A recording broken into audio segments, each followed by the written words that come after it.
Hello guys, in today's video what we are going to look into is theory of production. When we are talking about production, basically we talk about production activities related to your goods or services, and when we talk about production of goods and services, basically we look into the set of measure of input, and using those input what is the quantity, a production quantity that gets generated. So that is what our aim in this video is, to study the factor of production, which is our input of production, and see using that factor manipulation, that how by manipulating those input factor, how can we maximize the output factor. So when we talk about production activities in this video, that is basically related to your production of goods, and main factor of production is your labor, capital and raw material. So we can write the production function when we are talking about, in this video we are going to limit your input function to labor and capital, and your production function, which is your q is the output which you can produce, that would be your function of labor and capital. So using the certain amount of labor and certain amount of capital, the certain amount of the q can be produced. So when we analyze the production function, we can either analyze in short-term analysis, or we can do the long-term analysis. So when we talk about short-term analysis, for the short-term, your your capital is fixed, because in short term you're not going to make huge changes to your capital. So whatever is your fixed capital will remain fixed for the short term. So only term will be changes, that would be your labor. Similarly, when you talk about long term, both can be changed. Your labor can also be changed and your capital can also be changed, because in long term you can a plan for your capital increase, or to do investment activity which can increase or decrease your capital based on your long term plan for the firm. So in short term period analysis, as you can see, firm do not change their capital. K will be based in short term, your fixed input will be K, and your labor will be your variable factor, where capital will be your fixed factor. So what would be the marginal product of a factor? When we talk about the marginal product of the factor, we are talking about your change in quantity with respect to your change of production of factor of production. So Q is your quantity. So if you want to find out what is the marginal product of labor, so that would be your dQ divided by dL. Similarly, if labor is fixed, and if you want to find out what is the marginal product of capital, that would be your dQ by dK. So in terms of in short period analysis, since your capital is fixed, so your dk will always be 0. In that sense, we are only going to define marginal product of labor. So similarly, what is your average product? Average product is simple average with respect to labor. So if your total product is q, then divided by L will give you average product. Similarly, average product of capital will be q by k. Now we have three terms. We have total product TP, marginal product MP, and average product AP. So total product TP is basically Q. Q is the quantity when you produce by providing you given number of input, which is L or K. Marginal product is basically your marginal product either with respect to L or with respect to Q. And average product is basically your Q by L or Q by K. So we have three terms here: total product, marginal product and average product. Let's see what is the relationship between these three terms. Relationship between total product and marginal product, since you know marginal product is always your difference of TP divided by difference of factor, which is basically your delta TP to delta L, which is basically your slope of the graph at the given point. So basically your marginal product is tan theta at the given point of slope. So consider this is your total product function for the given L labor. So if you want to find out what is TP dTP by dL, your dTP by dL for any given point, that is your slope of that point. So if I'm talking about this point, consider this is point A where your this is L. So at this point my slope will be my dTp by dL, which is nothing which is the marginal product of labor. So this is the slope, this is theta. So that slope, when you say that is tan theta, gives you marginal product of labor. Now we see the let's see the relationship between TP and AP, your total product and your average product. So for the given, what is your average product? Basically, for average product with respect to L is your Q by L. So for any given point, let's see, this is the point where I want to find out what is my average product. So for at any given point, your Q by L will basically give you, so this is your L and this is your Q. So this is your Q and this is L. So Q by L basically gives you tan alpha. So slope of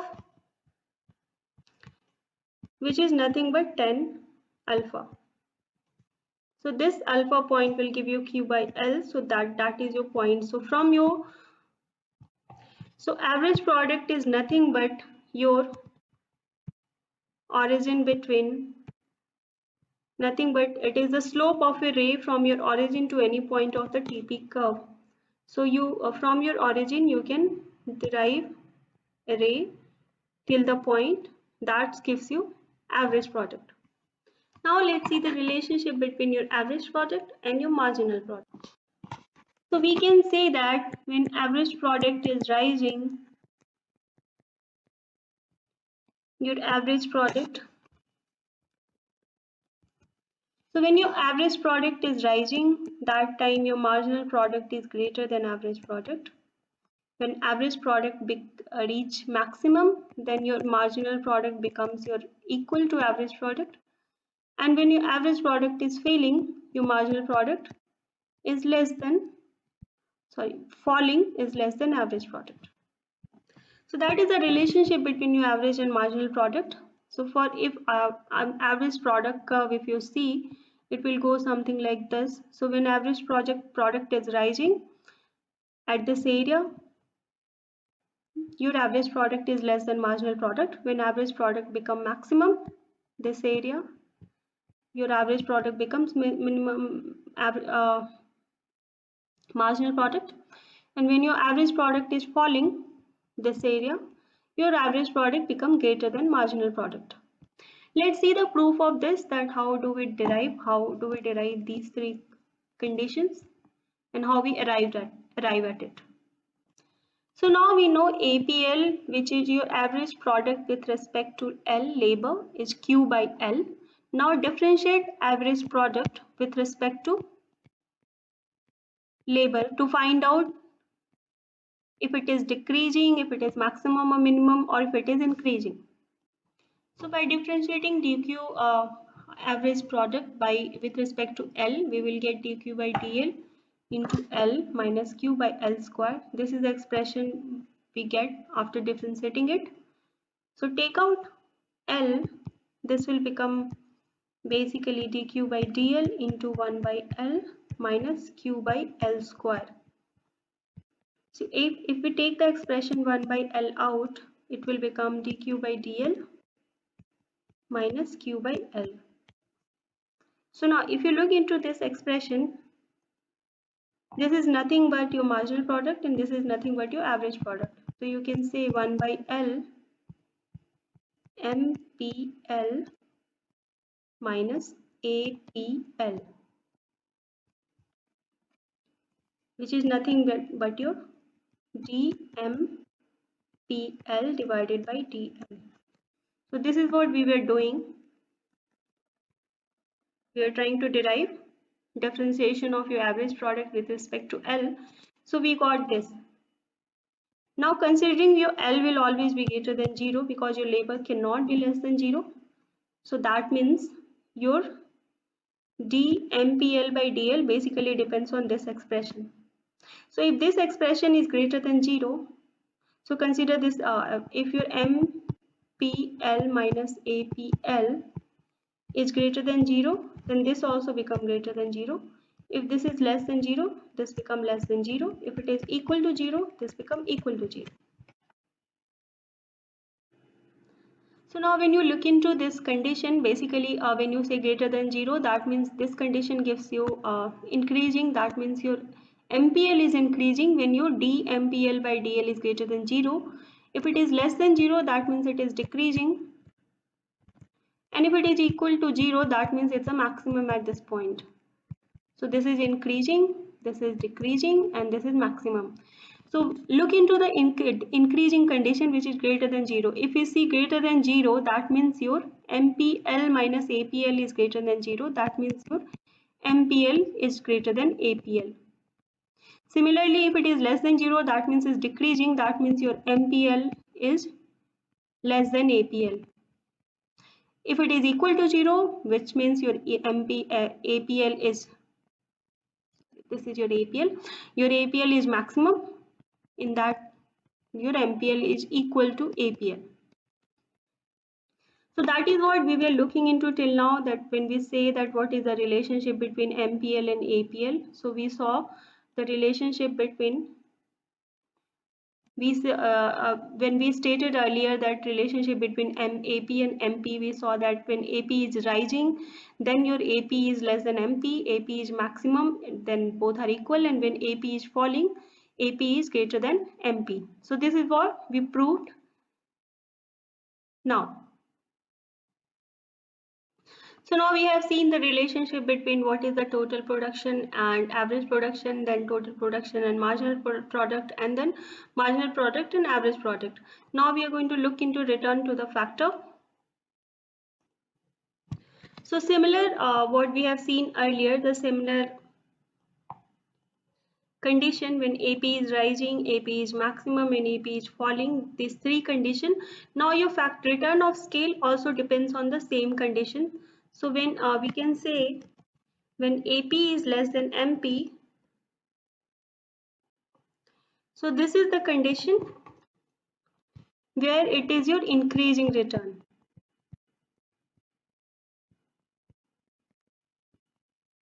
AP is equal to MP, this is called your constant return.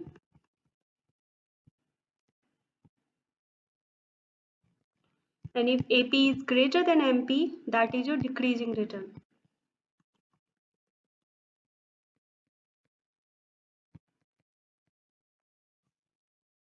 So this is the three kind of return of scale on the factor. Return of the factor, when your average product is less than marginal product, your return of factor is said to be increasing. When your average product is equal to marginal product, it is said to be constant, and average product is greater than marginal product, it is said to be decreasing. So for your increasing return, your total production function will be something like this. So when you say for increasing function, you know your average product is less than your marginal product. So what is your so take one point here. Consider we are taking this point here. Your marginal product will be slope to this point. This is your marginal product, and when you talk about average product, from center you will be taking to this point, and that is your alpha, and this is your theta. So similarly, alpha you can see is less than theta, so you can say tan alpha. Tan alpha will be less than tan theta. So tan alpha is nothing but your APL, which will be less than your tan theta, which is your marginal product of labor. So this is your return of scale looks like for this average product. When your average product is total product is like that, then that is your increasing return of scale. So now for different point, if you keep deriving your average product and marginal product, you will get graph like this for marginal product, and for average product you will get graph like this. So that was your increasing return of scale. Let's see what is your constant return of scale. So if it is your constant return of scale, your production function, total production function will be something like this. So your average product and plus your marginal product. Alpha and theta both will be same here, so they will give you same. Now let's see the diminishing return, which is your decreasing return of scale. For decreasing return of scale, your production function will be something like this. So now if you see for a given point A, if you are trying to find out your marginal product, which will be your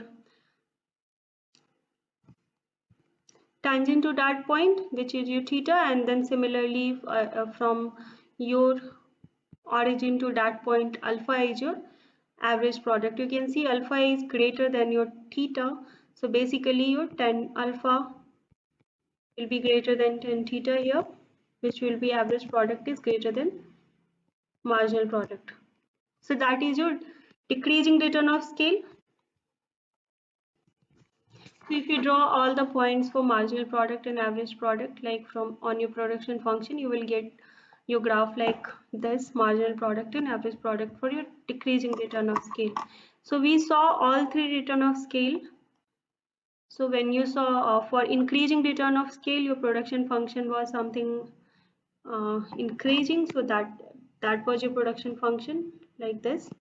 And then in this, your marginal product was less than average product. For constant, it was equal, and for in decreasing return of scale, your marginal product was less than average product. So basically, production function, again, if you look into how it looks like for increasing,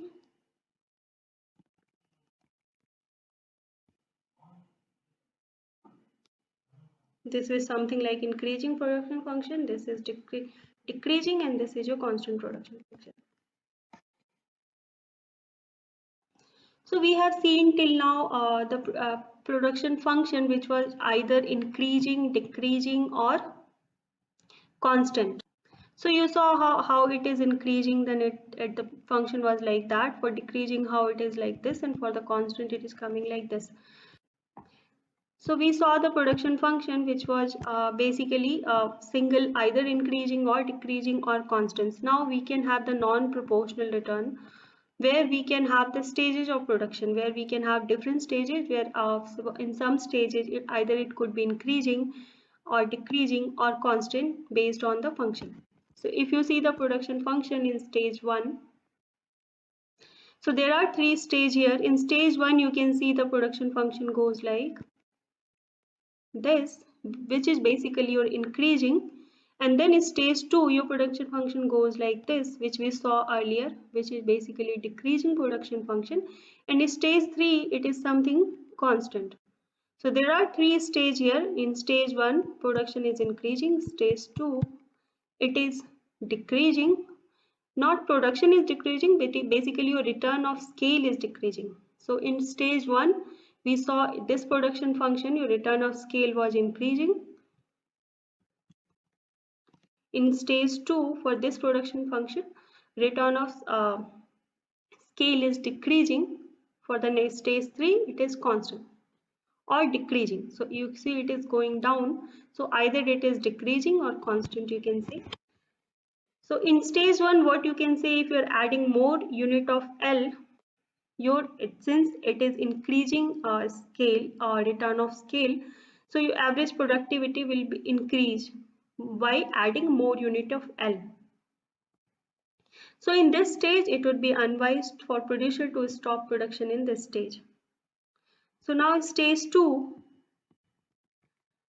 you can see MP is less than 0, which your marginal productivity, stage 3, which is your decreasing production function, your MP marginal product is less than 0. That means if you are increasing your labor, your production will fall.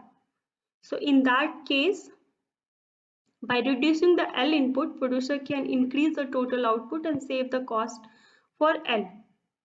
So this is basically an practical stage for producer to produce in this stage. Now there is stage 2. In stage 2, your MP is greater than 0. MP is greater than 0. By adding the factor, you would be able to increase the production, but basically your increase will fall. So earlier for adding input 1, you are able to increase the production by 10. So again, the second input when you do, it will increase to 9. Similarly, it will increase, but it will increase with less intensity. So your stage 2 represent the economically meaningful range, because in any additional L, you will raise the total production, and in this stage itself your TP reaches a maximum. So what happens in these three stages? When stage first 1 is basically a unstable stage, because you will keep adding your more labor and your production will keep rising, and you don't know when it's gonna reach maximum or reach optimum point. Then a point reaches in the stage 2 when production function stays like that, so it reaches maximum in this stage. So in this stage you can still increase production by increasing your factor, but this is a more stable stage where you get maximum production and you know that how much factor you need to keep on adding or you need to stop to get your maximum output. The next stage after that, either it's constant or decreasing. So this is unviable stage. So viable stage is stage 2 here. Next, let's see the partial input elasticity of output. So basically your partial input elasticity of output is also called elasticity of output with respect to your production factor. It is the percentage of change in your output quantity with respect to percentage of change in your quantity of a factor, which could either be your labor or capital. In our case, basically it is labor for short term.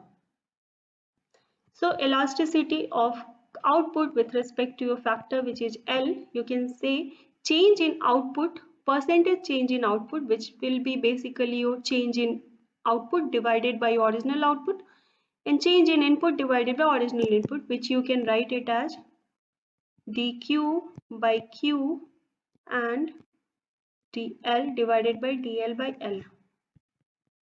This you can write as dq by dl into LV grow up, and this is q by L. Now again if you rearrange this become dq by dl divided by q by L. Now dq by dl is nothing but your marginal product of labor, and q by L is nothing but your average product of labor. So now you can say your elasticity q by L is equal to marginal product of labor divided by average product of labor. Now let's derive the return of scale in terms of your elasticity. So let's say your return of scale. To derive return of scale, you need to find out average product. Average product is q by L. Now you need to differentiate with respect to L to find out if it is increasing, decreasing or maximum.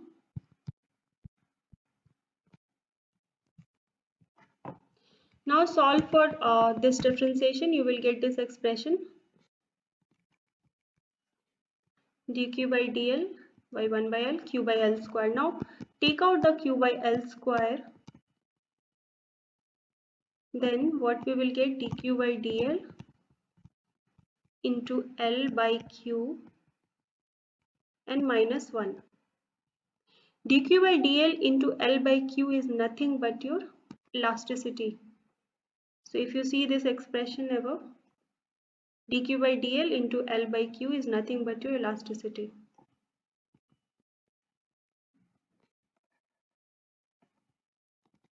So now you can write this as q by L square into elasticity of QL minus 1. Now you know Q is positive, it cannot be negative, and similarly L square is positive, cannot be negative. So basically your D average product of L by DL depends on sign of this.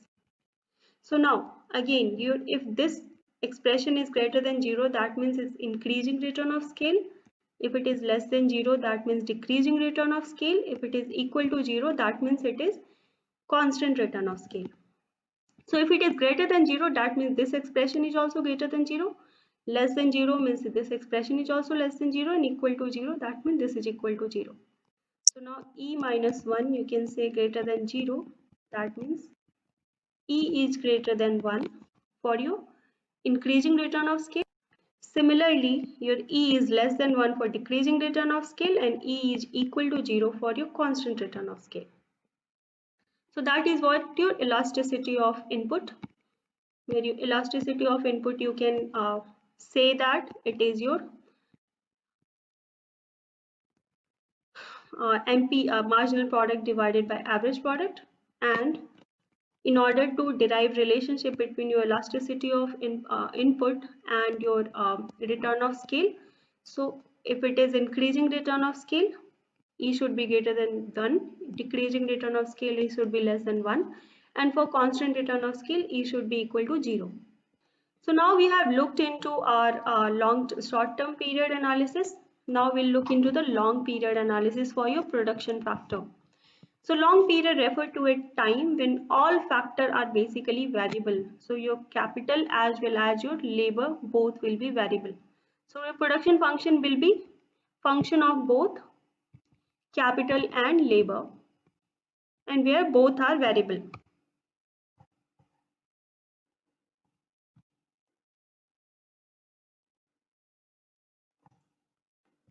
Both are variable. So basically, your producer can employ L and K unit at their will to produce output Q as per the production technology. Therefore, in K and L input space, the producer can choose any combination of K and L to produce output and to provide your to maximize their output. Now, what is isoquant? Isoquant is basically a locus of combination of labor and capital that produces the same level of output Q. So if you look into this plane, where your axis is L and y axis is K, in this plane you will say different input point. So if you say point this point will give you one particular set of L and K, and then it will give you Q1 here. Similarly, if you look into some point here where it will be L2, consider it L1. So this will be K2 here. Consider this is also Q1. So all such point where you have different input and a combination of L and K, but what you are getting similar output Q1, all such point, if you draw line here, that will give your isoquant.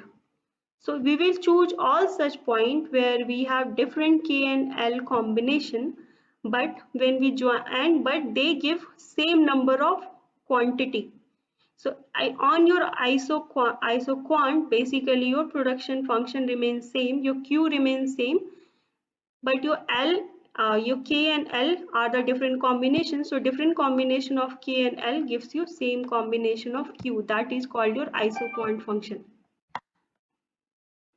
So what is our slope of isoquant? So along the isoquant, your label of output remain the same.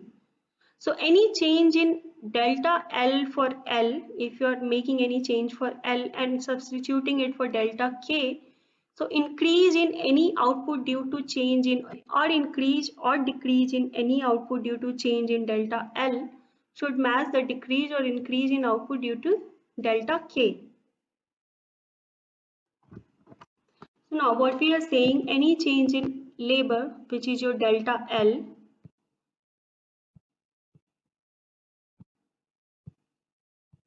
any change in labor, which is your delta L, if you multiply it by your marginal product of labor, that will give you delta Q. And similarly, any change in capital multiplied by your marginal product of capital will give you again delta Q, and both will be same because on your isoquant, your production quantity remains the same. So if it is K and L here, KL, K1, L1.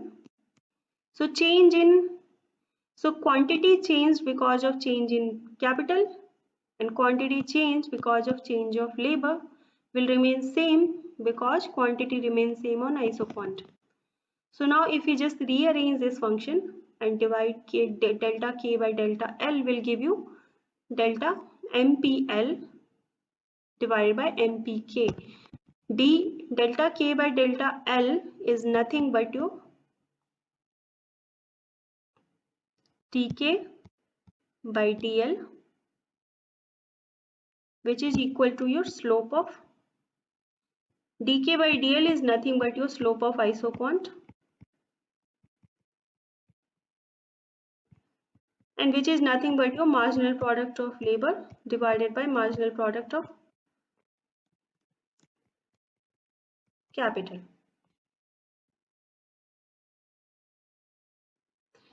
Now what is marginal rate of technical substitution? By definition, what is MRTS? What you can denote this as MRTS? Your marginal rate of technical substitution, it measures the reduction in one input per unit, increase in other that is just sufficient to maintain a constant level of output. So it is equal to ratio of marginal product of L to the marginal product of K. So if we are talking about MRTS L with respect to K, which will be your delta K divided by delta L, it is known as the marginal rate of technical substitution of L for K. And similarly, marginal rate of technical substitution of K for L will be delta L by delta K.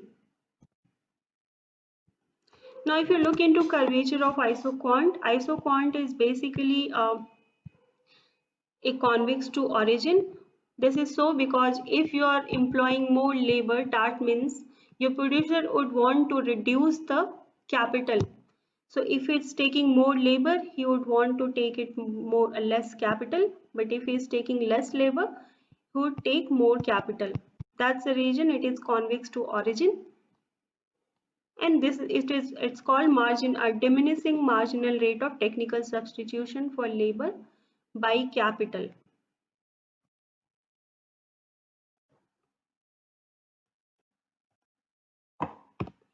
Now let's see the economic region of isoquant. When you look into isoquant, so there will be different region. We need to find out which is the most profitable region and in which region your production will be viable. So look into this isoquant curve.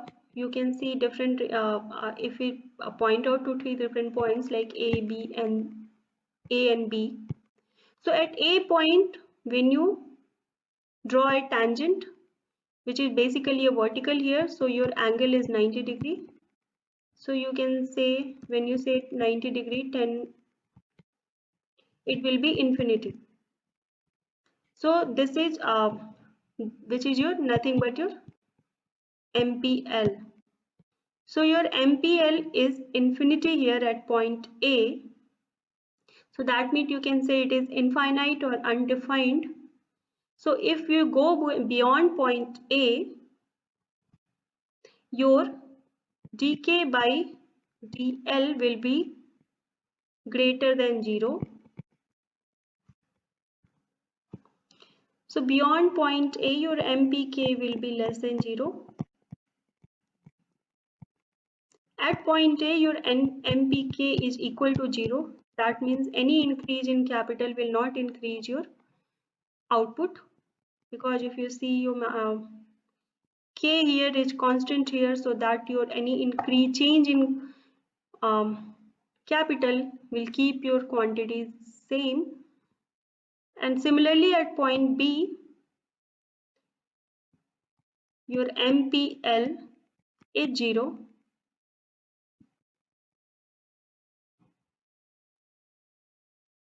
So after point B in this region,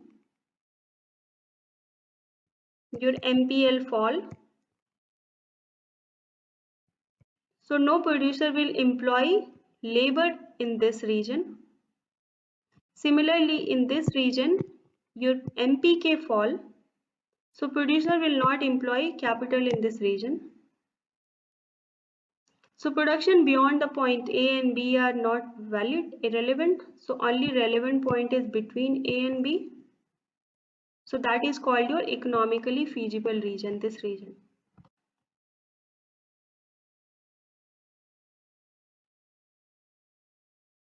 So this is true for any isoquant belonging to a family with positively sloped portion. So this portion has a positive slope between A and B region. So now if we want to find out economic region for isoquant, so what we need to do, we need to find out the region where it is vertical and then horizontal, and then this region will be your economically feasible region.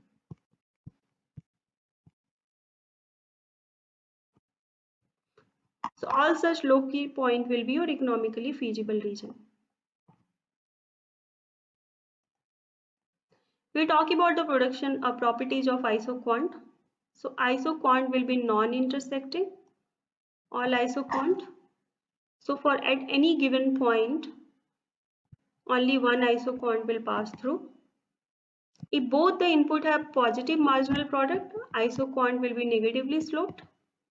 Then isoquants are convex to the origin, which we have seen. An isoquant lying away from the origin represents the higher quantity of output. So if this is your isoquant, if more it lies from the input, from your origin, your quantity will be higher. So you can say Q3 greater than Q2 greater than Q1. So apart from the convex isoquant we have seen, there could be different other types of isoquant. So this is this figure you are seeing here. This is L-type isoquant, where it is called no substitutability. So a factor you cannot substitute. So either you can produce from either of one factor. So it is just the one method of production. So either you can produce using capital or you can produce using labor.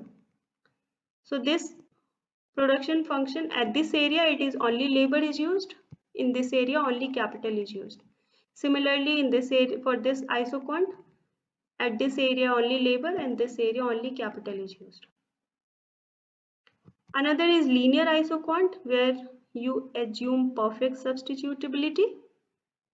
So now between factor of production, so output can be acquired either using a combination of L and K or only L or K. Yeah.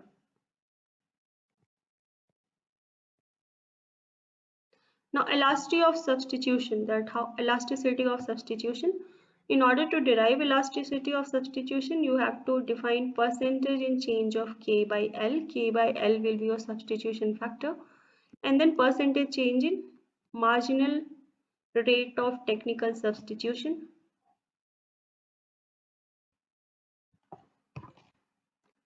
So you will your percentage change in K by L will be, which will be delta K by L divided by K by L, and similarly difference in marginal rate of substitution divided by MTRS. So this will basically give you delta log K by L and delta log FL by FK. So let's see the return of scale for your isoquant function. So you return of scale, you could have three kind of, which is constant return of scale, decreasing return of scale, and increasing return of scale. So for any change in input, consider you are changing in your input is changing for 1%. If your output is also changing by 1%, that means it is constant return of scale. If your output is changing less than 1%, that means it's decreasing return of scale.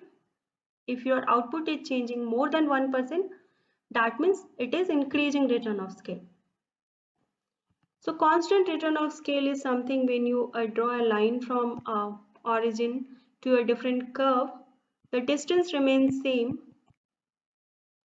That means input what you are changing is resulting in the same number of output change. That means it's the constant return of scale. So difference between different isoquant curve will remain, distance between different isoquant curve will remain same for constant return of scale. Similarly, not similarly, I mean consider for increasing return of scale. So for increasing return of scale, what will happen? Your distance will decrease.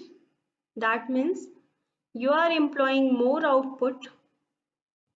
Distance will decrease. That means you are getting to your higher curve, means more output with less input.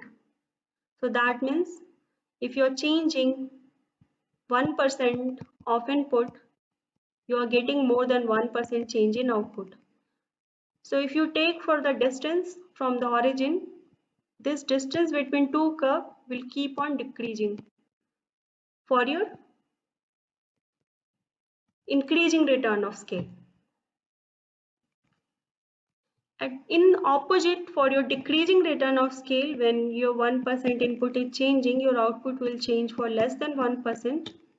What will happen when your isoquant curve, if you take the distance from origin, your distance will keep increasing with subsequent curve. That means in order to go to your higher curve, you are using more and more input, but you are getting less and less output. That is called your diminishing return of scale. So that is what your diminishing return of scale. If it is if for the same percentage of change you are getting same percentage output, that's constant. If same percentage of change you are getting less than, then it is decreasing. If you are getting more, then it is increasing return of scale.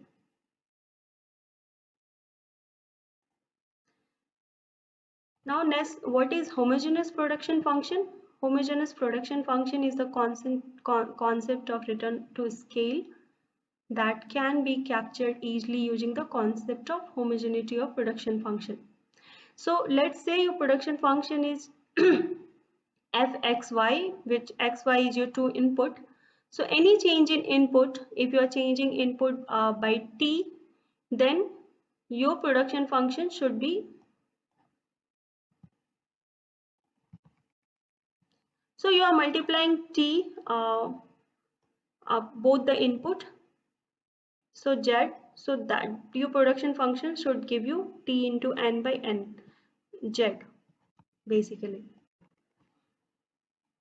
So if you could derive your function like this, that is called your homogeneous function.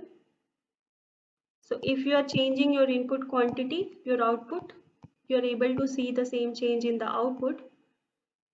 Derive in terms of the change, then it's called the homogeneous. Now n, if this n is equal to 1, it's constant return of scale. If n is greater than 1, it is increasing return of scale. If n is less than 1, it is diminishing return of scale. With that, we come to the end of this session. What we saw in this session, what all the factor of production, and then how the factor of production impact on your output of production function.